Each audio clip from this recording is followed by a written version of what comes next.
This past World Cup explained a lot about culture, and I'll explain using the American example and also other examples. Now, football, what America calls soccer, is not the predominant sport in American culture and society. They have, basketball, NFL, baseball. Like, those are like the major sports there. And it was obvious from the way a lot of American broadcasters, journalists, broadcasted and spoke about football. It was obvious their knowledge of football was not in-depth. Now, this is not a knock on America. It's just the fact, and I'll explain. I was not surprised, and that doesn't mean it's a bad thing. No. I'm not surprised because, to a large extent, most Americans live in a bubble, meaning their society is so engaging enough that they don't have a reason to look out. A journalist can broadcast Monday to Friday and just talk about American sports. Monday, Tuesday, just talk about basketball, talk about NFL, talk about baseball, talk about college basketball. Like, it is their sports scene and entertainment scene is so developed that they are so consumed by it that they don't need to talk about other sports in other nations for them to be successful or relevant. Same thing in the entertainment space. There are a lot of American musicians that can release music in America and tour the whole of America and still make millions. Now, let's take that back to some African countries. A lot of African musicians will not make as much money that they make if they don't perform outside Nigeria. They always want the big bag, the dollars. Why? Because the system in most African countries like Nigeria and Ghana, some of it have not been developed well enough that they are maximizing the market. Now, that doesn't mean it's looking at taking the American context into example. That doesn't necessarily mean it's a bad thing for the Americans. They will definitely continue doing it. That's how it's supposed to be. But the whole thing just tells you that when you are in a place and everything works well for you, you have no reason to look out. This same explanation comes to migration. The only reason why a lot of people are migrating is majorly because of economic reasons, for the want of a better life. Why? Because where they are coming from, a lot of things are not being put in place to really help their economic life.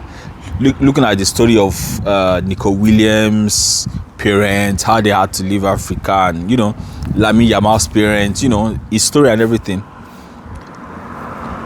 A lot of undeveloped or low-income countries, let me put it that way, a lot of low-income countries have not developed that whole essence of, maximizing the society. That's why people keep going out. A lot of people in developed countries have no reason to relocate except for like personal reasons. And the same ideology also goes to classism. A lot of people are so comfortable with how they were brought up. They were brought up with, all the resources they need, influential family, They don't understand the plight of someone that is struggling because they are in a bubble and it's not their fault. So, the whole essence of this video is this. Some people are limited in how they see the world and it's not their fault. That doesn't necessarily mean they are they are intentionally negative. No, it is just the fact that they are in a bubble, and when you are in a bubble and things are working fine, you have no reason to look out. Even in Nigeria, a lot of people think Lagos is Nigeria, so a lot of people that are living fine in Lagos sometimes don't understand the reality of what's happening in other states, and that's a fact. So the whole essence is, some people live in a bubble and some people live where they are to just go and enter the bubble of where a lot of people are, and that's the whole essence of migration and better living. So I think no matter how comfortable you are or no matter how uncomfortable you are, or no matter how satisfied you are with your environment, I think it's always good to always explore other environments, because if you are very comfortable in your own space, there's a high chance you don't really understand what is happening in other aspects of the world. And it's not that does not necessarily mean a bad thing anyway, but it helps you personally when you understand other aspects of the world. And I think that's part of the reason why they say but I can't remember how it's about, bad situations create strong men, and strong men create, I think, weak children or weak environment. And because it's difficult when you give someone everything that they need, quote unquote, they tend not to look any further and just stay in the bubble and live their life, which I think that is how everywhere on earth should be. If you want to migrate, it should just be by choice. And I think it's quite important to migrate once in a while.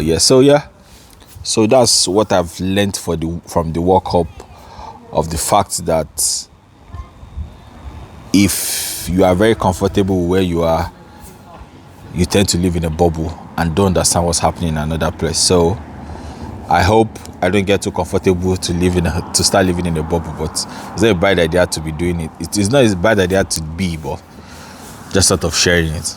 Thank you.